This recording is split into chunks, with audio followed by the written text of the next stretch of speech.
Понекогаш ние проповедниците и пасторите знаеме да се залетаме со проповеди кои што повеќе носат во себе си правила, како треба да се однесува верникот, како треба да живее, како треба во црквата да биде, какви дела да покаже, плодови, и зборувајќи во таа насока, некако се оддалечуваме од суштината на нашиот христијански живот. Се оддалечуваме од оној кој што е изворот на нашата сила да живееме еден победоносен живот, а тоа е Христос.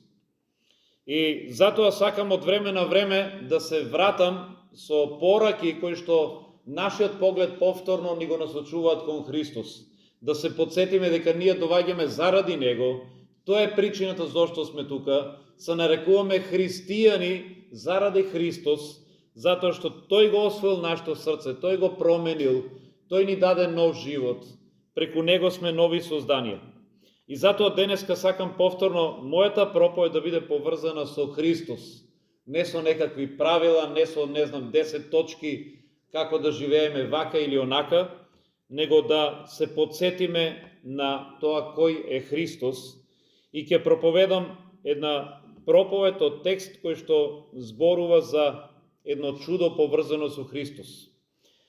Ќе читам од Евангелие според Јован од 5 глава. Инако Евангелието на Јован, многу теолози се согласуваат дека Јован го напишал со цел да ја истакне неговата божественост. И затоа во 7 чуда кои што Јован ги пишува, тој ги нарекува знаци. Зошто знаци? Затоа што секој едно од овие чуда укажува на Христовата божественост. Кој е Тој? Кога Исус, например, исцелува човек кој што е слеп, таму е наречен светлина на светот. Тој вели, јас сум светлината на светот. Тој е оној кој што ни донесува светлина. Кога Исус воскреснува човек кој што е мртов, го воскреснува Лазар, тој вели, јас сум патот, вистината и животот. Јас сум воскресението и животот. Оној кој што верува во мене има живот. И сите овие чуда ни укажуваат на тоа кој е Исус. И едно од овие чудо, третото поред, зборува за болниот во бањата Бетезда. И сакам да читам токму за него. 5 глава, почнувајќи од 1 па до 16 стих.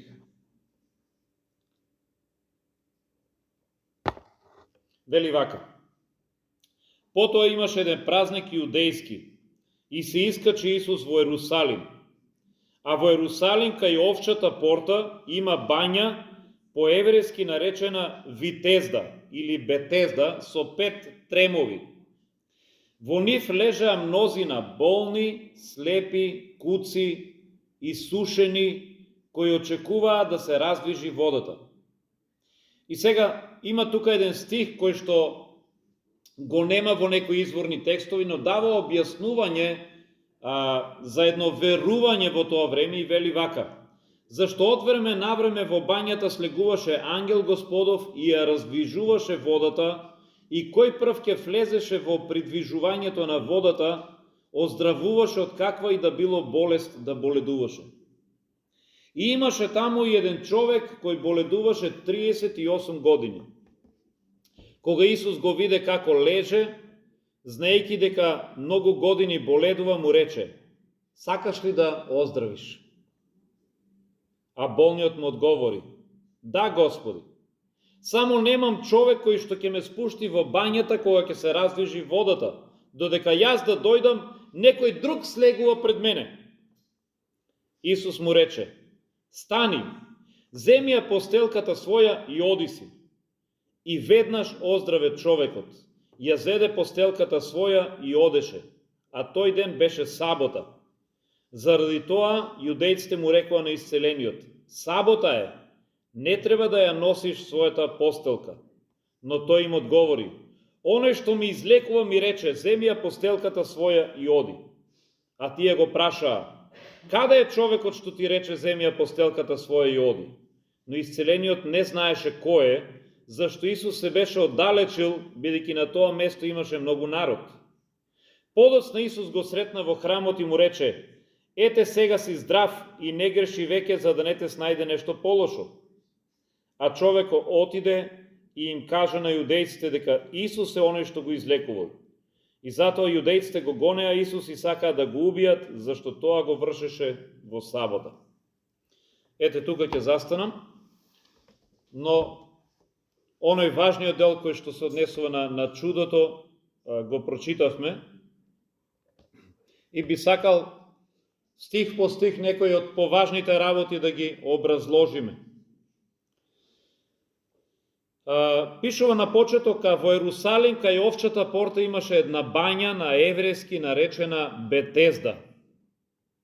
Бетезда во превод значи куќа на милост или место на милост.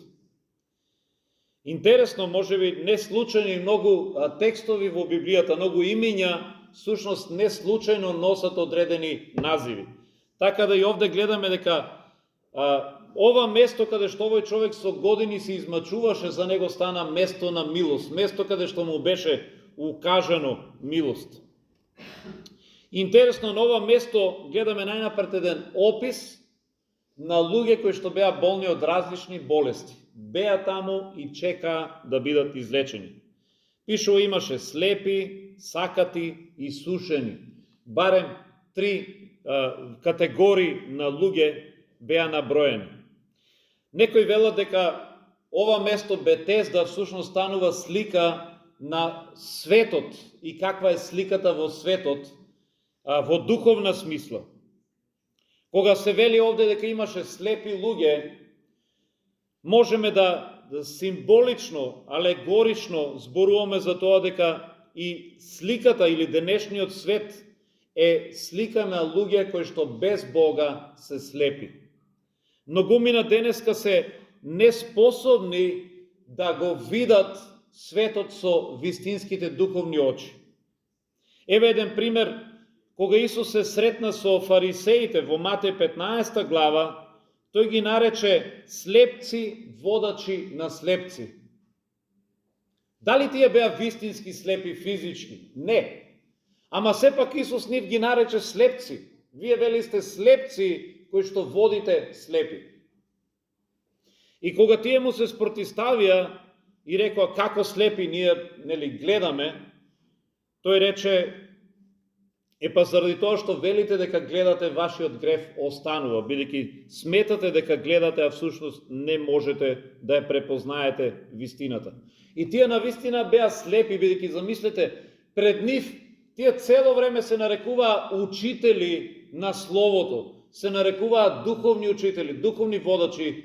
Пред нив дојде Синот Божи, Бог во тело, Месијата, тие не можеа да го видат, не можеа да го препознаат.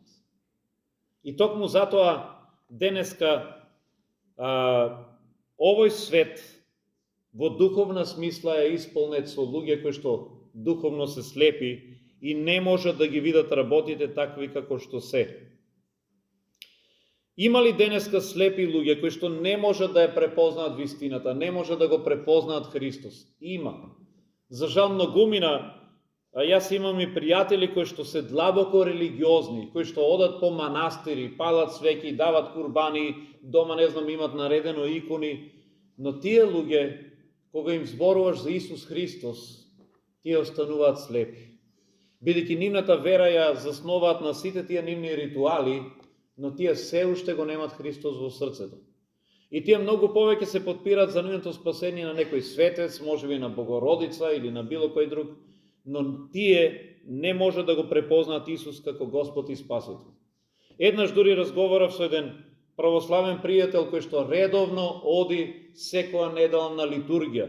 И тој самиот ми се пожали, еднаш додека пиевме кафе и ми рече: Горан, еве ти си пастор во црква, проповедаш за Господ Исус од Библијата, сакам да ти се исповедам нешто. Тој ми рече: редовно одам на црква, ги правам сите обреди, ги држам сите празници, се пазам од се и повторно го немам мирот во себе и сигурноста дека сум спасен. И имам чувство дека ако денес умрам, ќе завршам во пеколот. Тој вели: секој ден живеам во страх дали ќе бидам спасен. Замислете сите овие работи да ги правите и пак да ја немате сигурност. Затоа е жално ако ние не можеме да го препознаеме Исус. Но текстот ни кажува дека во бањата Ветезда имаше такви луѓе кои што беа слепи, тоа е едната категорија. Но вели имаше и луѓе кои што беа сакати. Сакатите се слика денеска на луѓе кои што имаат и раце, и нозе, и се способни да прават се, може би имат позади себе и доволно и финанси, и материјални добра, но тие остануваат духовно сакати, затоа што тие луѓе се неспособни да прават добри дела. Денеска ќе сретнете многу луѓе кои што се здрави, прави, ама тие живеат само за себе си. Живеат себичен живот и тие остануваат духовно сакати луѓе. Од овие луѓе не можете да видите добри дела, од овие луѓе не можете да видите плодови. И затоа тие се луѓе како без раце и без нозе. Да кажеш сакат, значи не потполно. Сакат е човек на кој што нешто му недостига може би рака или нога. Ова се луѓе кои што се осакатени од гревот и тие се луѓе кои што никош не научиле да даваат. Тие имаат раце, ама со тие раце не знаат да подаваат. Имат нозе, но тие нозе не ги користат за да прават добро или да посетат некого. Имаат срце, ама нивното срце е осакатено и не знае да сака. Затоа во таа смисла денеска имаме многу исто така сакати. Текстот зборува и за луѓе кои што се исушени. Кога вели исушени, се мисли на луѓе кои што имат исушена рака или нога, безживотна. И во оваа смисла сосема слично е за луѓе кои што може би ги гледате физички пред вас, тие се целосни, но одвнатре тие се исушени, безживотни. Кога ќе кажете оваа рака му е исушена, значи во неја нема живот. Во нема веќе не тече крв низ раката, нема живот, таа е исушена.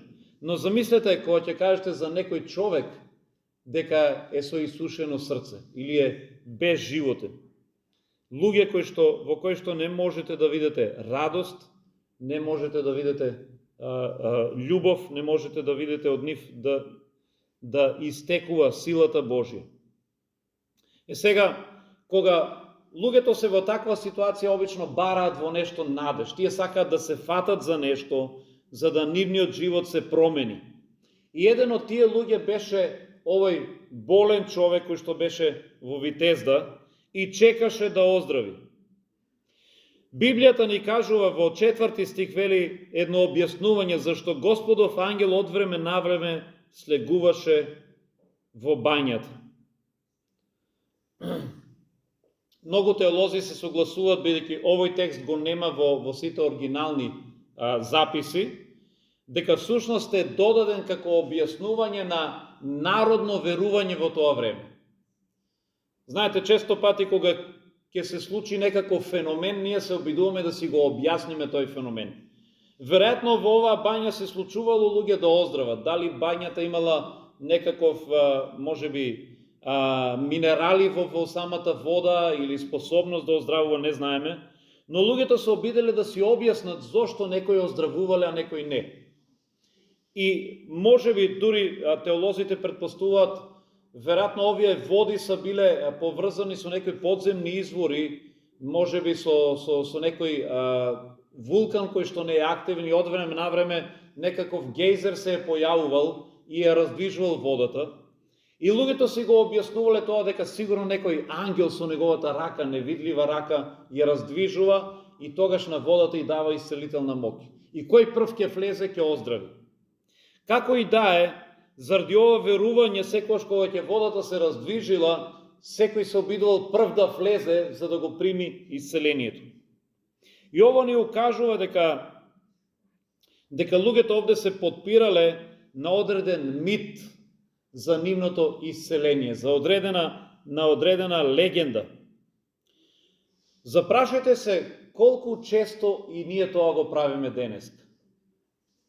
Кога ние бараме некаква помош денеска, колку често ние се подпираме на рекла казала, на бабини деветини, на она што луѓето ќе кажат. И ако сега ве замолам да ми наброите некакви народни верувања, веројатно нема да ни биде доволно целото време на богослужба за да можеме да ги запишеме сите. Еве, јас ќе ви спомнам само неколку. Едно од народните верувања кои што, неодамна се правеше, беше за време на Великден. Знаете ли дека ако јајцето го фарбате и го вапсате или го сварите пред изгреј сонце, ама мора да биде точно пред изгреј сонце, тоа јајце има лековита моќ. И ако тоа јајце го чувате, од што и да се разболи човек, ако со него го протрлате или го допрете, ќе оздрави. Тоа е едно народно верување. Но нема вистина во тоа нешто. Исто има верување дека ако тоа јајце го сварите пред изгреј сонце, никош нема да се расипе. Да знаете, јас како момче го пробав тоа нешто, не беше вистина. Го тргнав јајцето кога мајка ми го беше сварила, го ставив у ветрина, после недела време некаде јајцето засмрде, почна да мириса. Така да има еден куп такви народни верувања кои што луѓето ги веруваат само за да си најдат некакво чаре. Или има верување дека ако на полна месечина си замислиш некаква желба, ќе ти се исполни. И луѓето го прават тоа нешто. Некои па веруваат дека ако земете вода од реката Јордан, ако имате прилика да отидете таму, таа вода изгонува демони. И ова се само дел од многуте такви наводни верувања. И едно такво верување беше ова: кога ќе се раздвижи водата, оној што прв ќе влезе, ќе оздрави. И овој човек беше овде и чекаше таква прилика. За жал, бидејќи беше неподвижен, вели дека јас да стигнам да влезам, нема кој да ме однесе, друг некој ќе влезе. Сега не знам дали внимателно го следевте текстот. Запомнивте ли колку години овој човек чекаше овде? 38, браво, добро сте слушали. 38 години. Текстот ни кажува, овој човек, вели, лежеше овде 38 години. И во 6 стих слушнете една интересна забелешка овде. Вели, кога Исус го виде како лежи, знаејќи дека многу години боледува, му рече: сакаш ли да оздравиш? Го забележавте ли овој краток текст или забелешка? Вели Исус, знаејќи колку многу години боледува. Вие знаевте дека овој човек 38 години е таму. Но од каде знаеше Исус? Ние знаеме затоа што прочитавме, некој ни запишал. Но Исус вели, знаејќи дека многу години боледува. Исус влезе овде во бањата Ветезда и прв пат го среќа овој човек, па сепак знаеше дека тој со години е таму. Исус не го праша: ти од кога си бе тука? Кога дојде? Тој знаеше. Од каде знаеше? Затоа што тој е Синот Божи. И верувам дека не случајно е запишан овој дел за да ни биде на охрабрување на нас. Јас ово утро ја започнав богослужбата со една порака: можеби доаѓаш со одредени твои проблеми, можеби доаѓаш и си мислиш се ми оди наопаку, можеби доаѓаш и си мислиш какви проблеми имам, а никој не знае, ништо се минувам. Понекогаш чувствуваме како се да е свртено против нас. Но Библијата ни кажува дека Исус знае. Дури кога си мислиш никој не знае колку ми е тешко, никој не ме разбира, никој не знае ни што минувам, Библијата вели Исус знае. Исус дојде кој овој човек и Исус знаеше дека тој години боледува. Знаеше дека тој има проблем, знаеше дека тој не е тука од вчера. Исус ги знае твоите проблеми. Исус знае ни што минуваш. Исус ја знае твојата мака.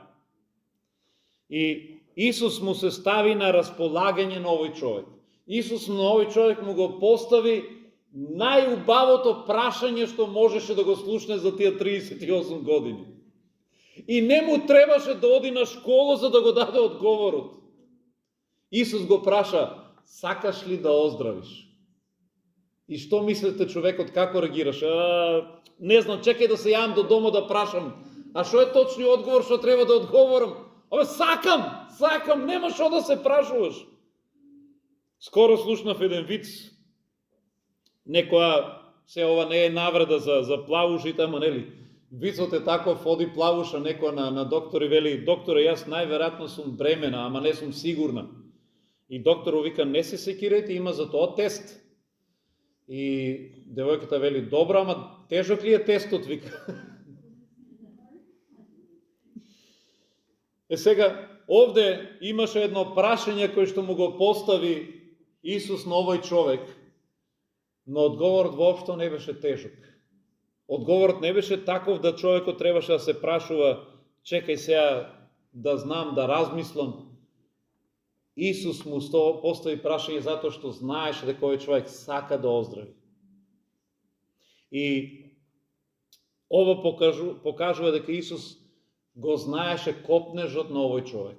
Тој ја знаеше потребата на овој човек, знаеше зошто овој човек овде. Но сепак, као овој човек досега имаше еден проблем. Тој сета своја надеж и обид досега за да се излечи, да оздрави, за неговата најголема потреба, беше положена во нешто друго, а не во Исус. Погледнете, кога Исус го праша, сакаш ли да оздравиш? Пред него стоеше Божиот Син лично. И тој што му одговори, рече Исусе, абе сакам, ама немам човек кој што ќе ми помогне да влезам во бањата. Вели, кога водата ќе се развижи додека јас да дојдам, некој друг влегува.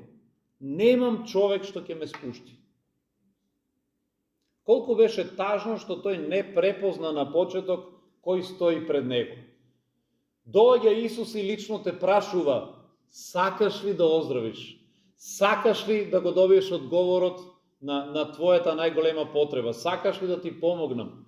А тој вели, да, сакам, ама немам човек. Мене ми треба човек.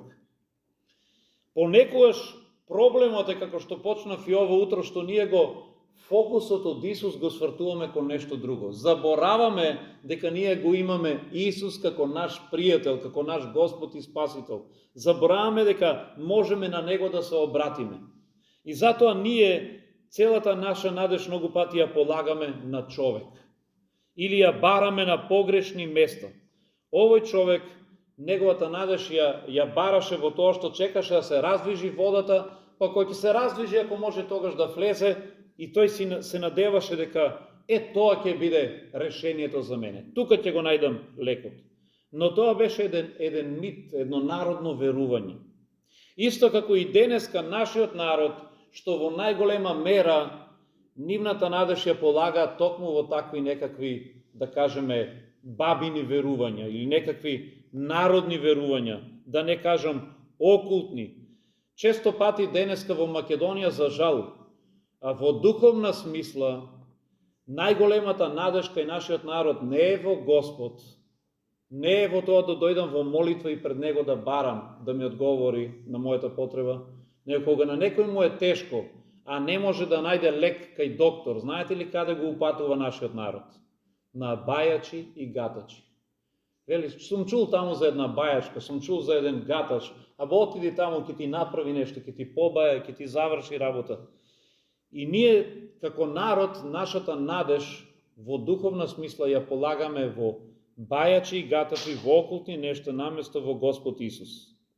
Ако читам во книгата на пророк Исаија 8 глава 19 стих, овде Бог ги прекорува израелците и вели, зар немате вие Бог во Израилот, па се обраќате кон бајачи и гатачи? Во Еремија 17 глава 5 стих, вели, проклет да е секој човек чие што срце се одвраќа од Господа и се надева на човек. И во двата случаја Бог ни кажува дека кога ние имаме духовна потреба, треба да се свртиме кон Него. Не да бараме решение во човек, во бајачи, во гатачи, на погрешни места.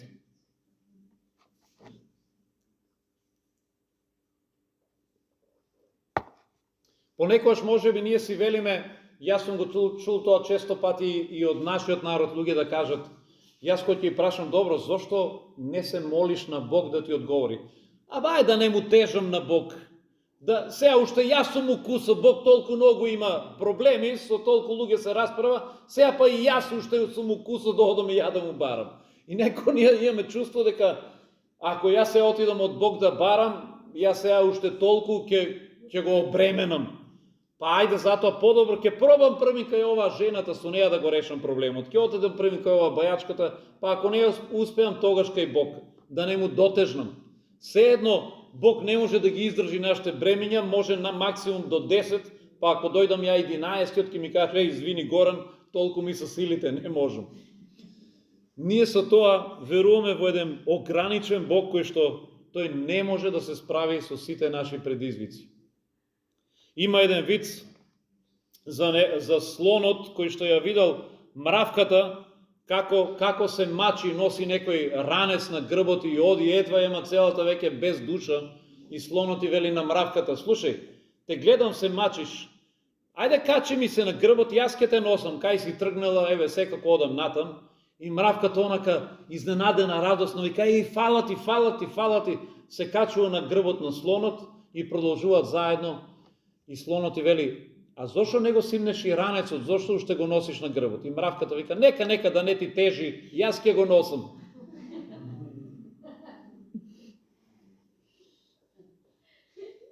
Понекогаш ние така се однесуваме со нашите проблеми пред Бог. Нека Господе да не ти тежат, јас ќе си ги носам. Ајде, доволно е што ти мене ме носиш, па сега и проблемите. Да не му тежим, исто како што мравката што си мисли дека ќе му тежи на слонот. Ние за многу работи се навикнуваме да се подпираме на човек и дури за нашите секојдневни проблеми.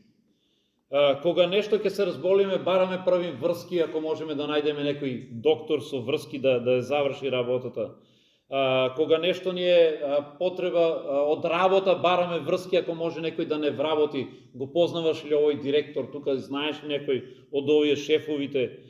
Ако треба да полагаме со кола, право бараме врски, да најдеме некој да ни помогне, човек да поминеме полесно, комисијата ако може да ја подплатиме или да им кажеме нешто, ручек ќе дадам ако треба, ајде да завршиме работа. Така да во се бараме решение од човек. Но многу ретко се решаваме, дури можеби кога ќе дојде што вели мене ножот до коска, да се обратиме кон Бога. Кога веќе ќе удриме во зид и работата не оди и сме ги пробали сите врски, тогаш викаме: аман Господе, помага, јас само на Тебе се надевам. Се надеваме на Него, ама после 38 години, нели? После 38 години откако сме чекале и тогаш веќе сваќаме дека треба да се обратиме кон Господа. Но замислете овој човек кој што 38 години чекаше, ако тој порано ја положише неговата надеж на Бог. Овој човек кој што 38 години чекаше, неговиот проблем се реши само тогаш кога се сретна со Христос. Дури и тогаш кога Христос му пристапи. Па дури и тогаш овој човек се надеваше повторно на човек. Кога Исус го праша: сакаш ли да оздравиш, тој рече: сакам, ама немам човек. А висинското решение стоеше пред него, кога тој бараше човек. И имаше еден друг проблем овде. Ако читаме како тој го објаснува неговиот проблем, слушнете како тој одговара. Во 7 стих вели: немам човек што ќе ме спушти во бањата, кога ќе се раздвижи водата, додека јас да дојдам или да влезам, друг влегува пред мене. Ова звучи толку очајно. Ставете се во кожата на овој човек. Имаш чувство како некој цело време да ти ја краде шансата, си викаш: аман бе човек, таман да влезам, кај некој друг ми се наоѓа да влезе. И се можам да си го замислам овој човек, тој цело време е бил во една ситуација: сега овој се најде тука. Цело време да чувствуваш дека некој ти го краде моментот, ти ја краде шансата. Јас можам да си замислам колку мизерно се е чувствувал овој човек низ годините. Цело време е живеел со еден став: јас сум несреќен затоа што друг ми ја краде среќата. Јас сум несреќен затоа што друг ми го краде исцелението. До сега јас ке бев и здрав, и добар, и се може, и семејство ќе си формирав, ама некој друг се постојано да не ми излегуваше пред мене. Како се некој друг се мести? Зар не е тоа филозофија на живот со кој што многу луѓе живеат денеска? Многу луѓе денеска се несреќни затоа што мислат дека друг им ја краде приликата. Јас до денеска знаеш ли кој ќе бев? Ама некој друг наместија на моје место. Јас до сега ќе се ожене со ова некоја девојка, ама друг ми ја зеде. Јас до сега ќе бев ова нешто, ама некој друг се намести. И ние постојано обвинуваме некој друг за нашата несреќа и за нашата несреќна состојба. Постојано кривиме некој друг затоа што ние не сме како што треба. Скоро еден пријател ми се пожели и рече: зошто се мене лошо ми се случува? Зошто на другите се добро ми се случува, а мене се нешто лошо ми се случува? И многу луѓе живеат со таков став, дека се некако на нив им се мести лошо, а другите само доброто го користат. Еден друг пријател што го знам, тој ми кажа: абе, вели, многу прилики јас требаше да ги имам, ама моите пријатели ги искористија. Јас сега затоа сум така мизерен. Јас можев да бидам тоа, јас можев да бидам ова. И овие луѓе живеат со ставот или со синдромот на овој човек. Некој друг пред мене влегува, некој друг ми ја кради среќата. Зар е можно да ние постојано зависиме или нашата среќа да зависи се од некој друг? Зар е можно Бог да нема и за нас благослов? Ова е исто како верувањето на нашиот народ со паричката. Знаете, за време на Василица, нели, кога се крши лепче и треба да се падне паричка, среќата може да отиде само кај еден. Бог нема за другите, само за еден има. И колку е тоа мизерно кога во еден дом ќе има две братчиња или 3-4 деца и ќе едното дете ќе каже: на мене ми се падна паричката, и тоа е среќно, се слика, го има на интернет. А што е со останатите 3? И како ќе им објаснат родителите на останатите 2 или 3 деца: извини, за тебе ова година нема среќа. Брат ти ја зеде среќата, кај него отиде. Отиде среќата, ти ќе чекаш до другата година. Колку е мизерно ако ние го веруваме тоа нешто, дека Бог има само една паричка, само за едно дете има среќа, за другите нема. Ќе чекаш ти до другата година и така 38 години поред ќе чекаш. Многу луѓе мислат дека ако јас имав подобри прилики, ако мене ми ја дадеа приликата, ќе бев среќен. Ако јас имав шанса, ако мене ме запишаа, јас до сега ќе бев среќен. Но заборава дека среќата не е во тие работи, дека ако ние му го предадеме животот на нашиот Господ, тогаш ќе настапи вистинскиот благослов. Има многу луѓе низ животот кои што имале еден куп прилики, дури ги искористиле и повторно не биле среќни. Еден од нив е, ако сте ја чуле познатата изјава на Елвис Присли. Елвис Присли е човек кој што многумина би посакале да бидат на негово место во тоа време. Ако погледнете вака надворешно, ќе кажете: на овој човек се му е дадено, дури не е фер. Младо, симпатично, харизматично момче, сите девојки по него се тепа, знаеш убаво да пее, убаво да свири, се прослави со филмови, знаеше добро да глуми, беше славен, популарен, имаше пари, богатство, се. И вие си викате: на него му се насмеа среќата. Овој човек влегол прв во водата. Овој човек е искористил приликата. И си велите: како јас не се најдов на негово место. Но во една прилика, еден новинар, кога правил интервју со него, му го поставил прашањето непосредно пред Елвис Присли да умре, кога бил на врвот на неговиот успех, му го поставил прашањето: вели, ти посака да бидеш славен, богат, среќен. Дали сега си среќен? Елвис Присли му одговорил: се чувствувам пеколно, осамен и мизерен. Тоа бил одговорот на Елвис Присли. Замислете, со сето богатство, успех, слава, се, новинарот го прашал: кога го имаш сето тоа сега, дали си среќен? Тој рекол: не, се чувствувам пеколно, мизерен и осамен. Затоа велам дека луѓето кои што мислат, само да имав приликата на овој мој пријател, на овој мој колега, на ова колешка, пријателка, да бев во нејна кожа, да искористев приликата што таа ја има, ќе бев среќен. Луѓето си мислат, ако бев на нејно место, во нејна кожа, тогаш сигурно ќе сум среќен. И веројатно така си размислуваше и овој човек што 38 години чекаше и боледуваше, ама тој не беше научил вистината дека требаше Исус да дојде во неговиот живот за да биде среќен. И стигаме токму до тој момент. Во 5 глава 8 стих, додека му се правдаше човекот и велеше нема кој да ме спушти во водата, чекам човек. Исус во 8 стих му рече: стани, земи си ја постелката своја и оди си. И наеднаш вели: оздраве човекот, ја зеде постелката и си замина. И тој ден беше сабота. Еве кога се случи исцелението на овој човек. Еве кога тој го дочека оно што го чекаше 38 години. Кога Исус дојде во неговиот живот. И не се случи затоа што имаше човек што ќе го спушти во водата. Не се случи преку водата, се случи преку зборот на Исус Христос. Исус го ослободи од тие 38 години маки и чекање. Исус му рече: стани, земи си ја постелката и оди. И во истиот час човекот оздраве, си ја зеде постелката и замина.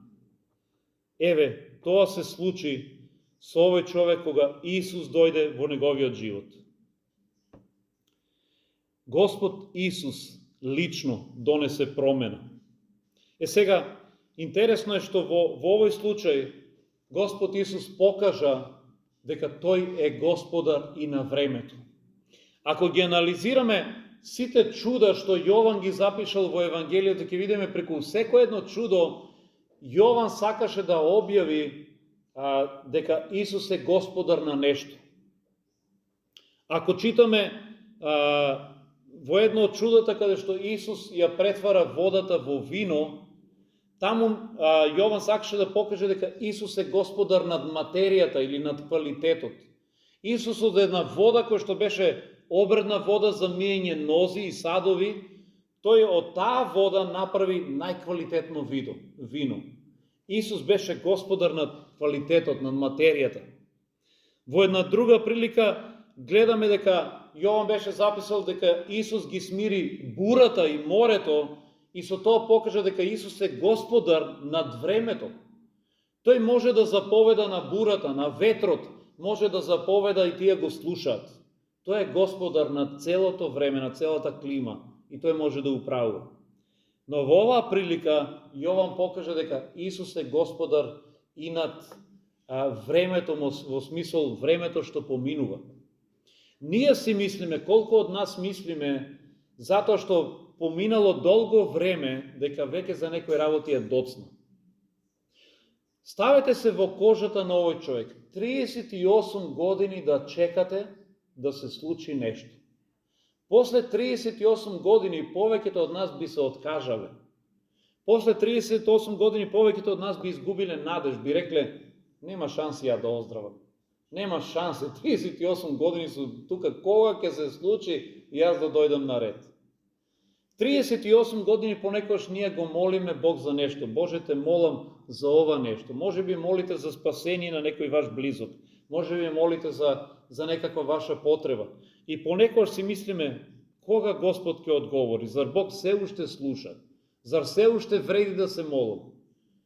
Но погледнете ја ситуацијата на овој човек. После 38 години Исус дојде кај него и го промени неговиот живот. Дојде со прашањето што тој цел живот сакаше да го слушне. Сакаш ли да оздравиш? Како би Исусе да не сакам? Па ја тоа цели 38 години го чекам. Замисли се молиш за нешто, Исус доаѓа и вели: сакаш ли да ти го исполнам?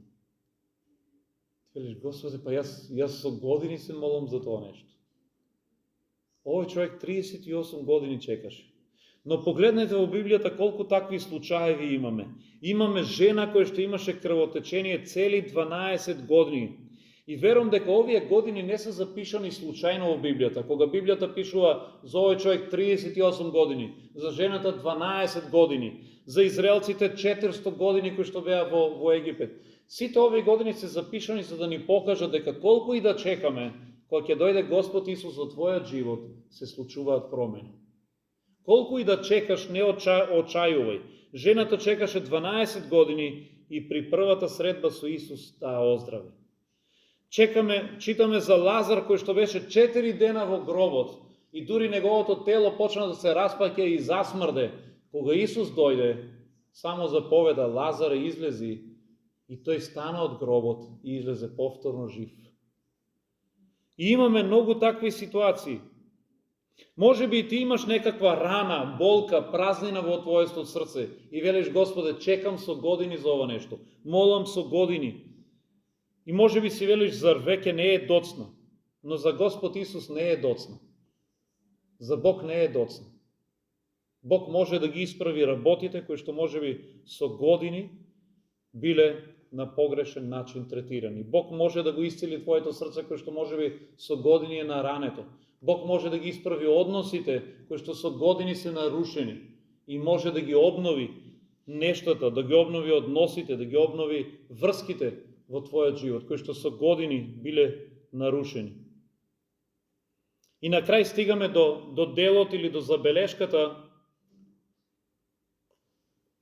каде што пишува дека денот во кој што беше исцелен овој човек беше сабота. Според еврејскиот закон, во сабота не се работеше ништо. И главната забелешка или критика што му ја дадоа на исцелениот овде е затоа што тој реши да си ја зеде неговата постелка или неговата лежалка во сабота и да ја носи. Тие му рекоа: во сабота не смее да се носи ништо. И со што се оправда овој човек? Тој рече: па човекот што ме исцели, тој ми рече да си ја земам. Исус лично ми кажа. Тој се оправда со Исус. Ама погледнете на овие луѓе, наместо да се радуваат дека овој човек е оздравен, 38 години бил болен, тие место да кажат: еј, фала му на Господа, па ти конечно си здрав. Еј, те гледаме на нози стоаш, дојде да те гушнеме. Наместо се радуваат, тие му патија критика: ти постелката ја носиш, а? Не смееш, тоа е погрешно. Тие му патија критика за некаква минарна работа. И често пати кога ќе се случат такви нешта во нашиот живот, Бог ќе донесе промена, ќе се најдат луѓе што ќе ве критикуваат. Немојте да се обезхрабрите, бидејќи ќе дојдат луѓе што ќе ве критикуваат за такви беззначајни работи. Може би некој бил наркоман цел живот. И јас познавам такви луѓе, мои пријатели. Цел живот луѓето заглава се фаќале и имале главоболки затоа што тој човек бил најголемиот проблем во градот. Крадел се, тепал, бил наркоман, го праќале во затвор. Полицијата од него не можела глава да дигне. И сега овој човек се променил, го прифатил Исус за спасител, почнал да оди на црква и одма ќе се најде некој: ама ти одиш во таа нововерската црква, а? Ти си тргнал на погрешен пат. И одеднаш не се радуваат што овој човек се променил, не гледат: еј, па ти си сосема друга личност, дај Боже такви сите луѓе да бидат, дај Боже сите наркомани Господи ги ослободи. Наместо се радуваат, ќе му најдат некоја таква замерка. Зошто сега тој одел таму? Ама слушаме, тој сега почнал да чита па Библија, станал библијаш. И сега па тоа одеднаш и ми смета. Го смета сега, па забегал човекот. Имавме едно момче, кога јас поверував на црква, имавме едно момче, нема да му го кажам името, тие што се во Штип го знаат. Тоа момче кога поверува, тој ги остави сите лоши навики. Престана да пие, престана да пуши, престана да оди на некои такви лоши места да се коцка, Господ го ослободи од се, престана со порнографија, почна да оди на црква. И знаете што неговите родители му рекле? Ти веќе не си нормално момче. Му рекле: ти не си како другите, не си нормално, веќе ни пушиш, ни пиеш, ни по женски одиш, ти веќе не си нормален. И почнале да го убедуваат дека треба пак да се врати на стариот животот и не им изгледал нормален веќе, затоа што ги оставил сите овие работи. И момчето, верувајте, обесхрабрено од тоа родителите што му триеле на главата, доаѓа на црква и за време на молитва, кога се молиме, се моли и тој се молеше вака: Боже, моите родители велат дека ја треба да бидам повторно нормален како сите други, ама ја неќам да бидам нормален, неќам. И може би изгледаше чудно, смешно да некој моли да не биде нормален, но тој всушност молеше да не биде нормален според нивните стандарди. Бидејќи за овој свет, според стандардите на овој свет, да бидеш нормален, да ги правиш сите тие работи. Сега, бидејќи тој престанал да ги прави, во нивните очи тој веќе е ненормален, тој е чуден. И тие му префрлаа баш за тоа. Затоа велам, има луѓе што ќе ви префрлаат за многу нешта кога вие ќе станете христијани. Ќе ви префрлаат што сте почнале да одите на црква. Ќе ви префрлаат што веќе не се дружите со, не знам, со старото друштво кој што прави глупости. Ќе ви префрлаат затоа што сте оставиле некои навики. И ќе кажеш, па ти порано беше поарен. Со тебе можевме да се зафркаваме, сега ти веќе не знаеш ни да се зафркаваш, не знаеш ни мрсен виц да кажеш. Порано вака правевме, онака. Ќе ви префрлат за многу нешто, но ако Исус дошол во вашиот живот, не се секирете што луѓето ќе ви зборуваат за некои работи. Исто како што на овој човек му зборуваа, ама тој знаеше да им каже: Исус ми каже. Исус ми го каже тоа нешто и јас него го слушам. Вие е важно да го слушате Исус Христос. Ако него го слушате, луѓето ќе зборуваат. Оставете ги нека зборуваат. И јас се радувам дека конечно кај овој човек после 38 години дојде промена во неговиот живот. И тоа е најважното нешто. Ако може би имаш одредени проблеми кои што со годините измечуваат, дојди кај Исус. Тој ќе донесе промена во твојот живот. Ќе дојде промената и луѓето може би ќе зборуваат, ама нека тоа не ви биде важно. Важно е дека Господ може да ја донесе таа промена. Не се обесхрабрувајте. Амин.